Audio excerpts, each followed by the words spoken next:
Bonjour, je m'appelle Mary Fredrickson et je suis une membre du Centre de recherche sur la santé et la sécurité au travail. Aujourd'hui, sur la série sur l'immunité des collectivités du nord de l'Ontario, nous allons parler de la façon dont vous pouvez vous protéger contre le COVID-19. Pour la série complète, veuillez visiter notre site web à croche.ca. Pour parler de la façon de se protéger, il faut d'abord comprendre comment le COVID se transmet d'une personne à l'autre.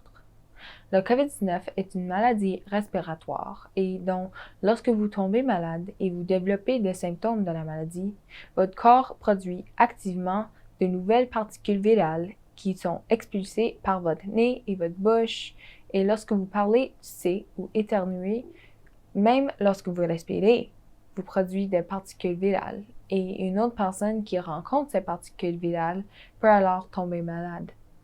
Il est certain qu'une personne qui présente des symptômes de la maladie produit généralement la plus grande quantité de particules virales qu'elle peut ensuite transmettre à d'autres personnes. Mais les personnes atteintes du COVID peuvent également transmettre le virus juste avant et juste après avoir présenté les symptômes de la maladie. En fait, certaines personnes peuvent obtenir la maladie du COVID et ne présenter aucun symptôme, mais continuer à produire du virus et à le transmettre à d'autres personnes.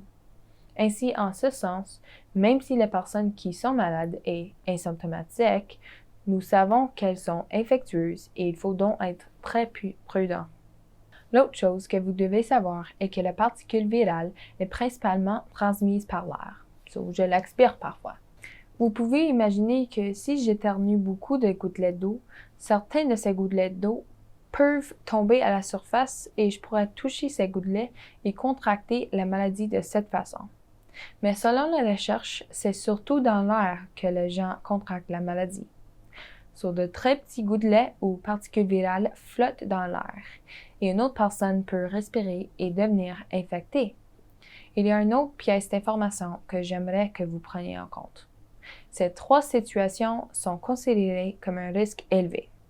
Les espèces encombrées, les contacts en proche proximité et les espaces confinés. Évidemment, si vous allez dans un endroit où il y a beaucoup de monde et que vous ne connaissez pas le statut vaccinal des gens, plus il y a de gens dans la pièce, plus il y a de monde, plus il y a de chances qu'il y a quelqu'un qui a la maladie et qui puisse la propager dans l'environnement. C'est donc un risque élevé. Les contacts en proche proximité sont également un risque élevé parce que si vous imaginez que quelqu'un qui a la maladie produit activement le virus, la plupart du virus va se trouver près de la tête de cette personne, puis il va se diffuser, n'est-ce pas? Et donc, si vous êtes en contact proche proximité avec une personne, c'est une situation à haut risque. C'est pourquoi nous recommandons généralement une distance de 2 mètres pour essayer de ne pas être aussi proche de la personne. Et le troisième endroit à haut risque est un espace confiné. J'aime utiliser l'exemple de la fumée de cigarette si vous êtes dans une pièce fermée et qu'une personne fume dans la pièce. Vous pouvez voir comment la fumée de cigarette s'accumule d'abord autour de la personne qui fume. Puis elle se répand lentement dans la pièce et finalement tout le monde dans la pièce peut le sentir. C'est essentiellement la même chose qui se passe avec une personne infectée avec le COVID-19. Une personne dans un espace enfermé produit activement des particules virales qui restent dans l'air et se répand lentement dans l'air de la pièce, ce qui signifie que toute autre personne dans la pièce a également la possibilité d'inhaler ce virus et peut être infectée. C'est pourquoi nous parlons de l'importance d'une bonne ventilation et d'une bonne circulation de l'air afin de réduire l'accumulation du virus dans un espace enfermé.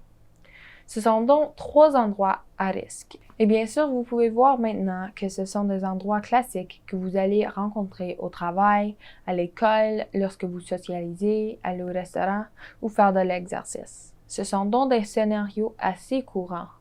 En sachant tout cela, que pouvons-nous faire pour nous protéger de la contamination par le COVID-19?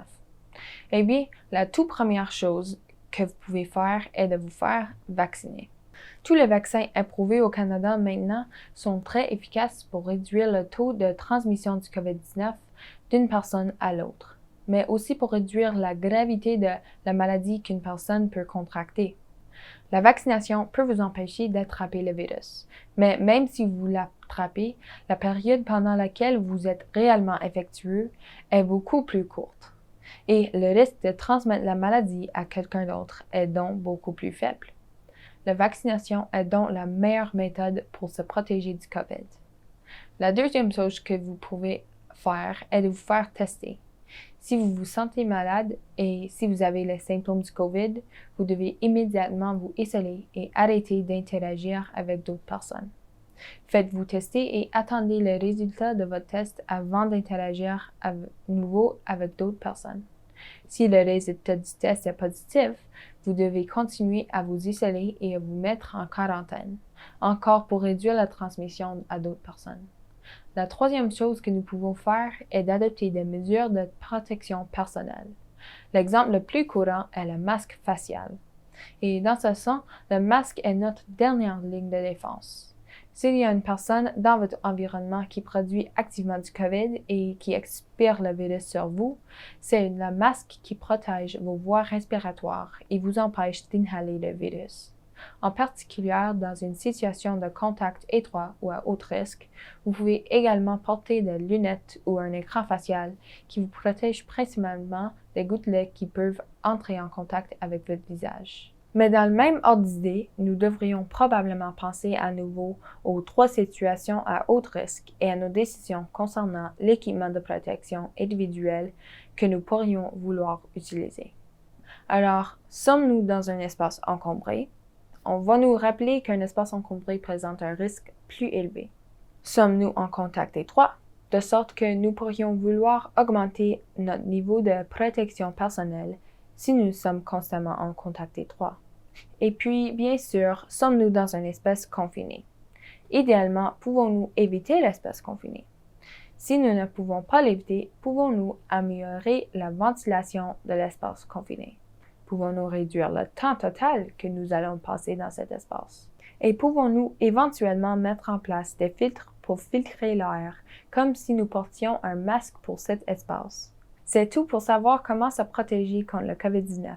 Le prochain sujet dans la série sur l'immunité communautaire est la suivante. Comment le vaccin aide-t-il mon système immunitaire à me protéger contre le COVID-19? J'aimerais remercier le Conseil de recherche en sciences naturelles et en génie pour le financement de la série sur l'immunité communautaire du Nord de l'Ontario. Et j'espère vous revoir. Merci.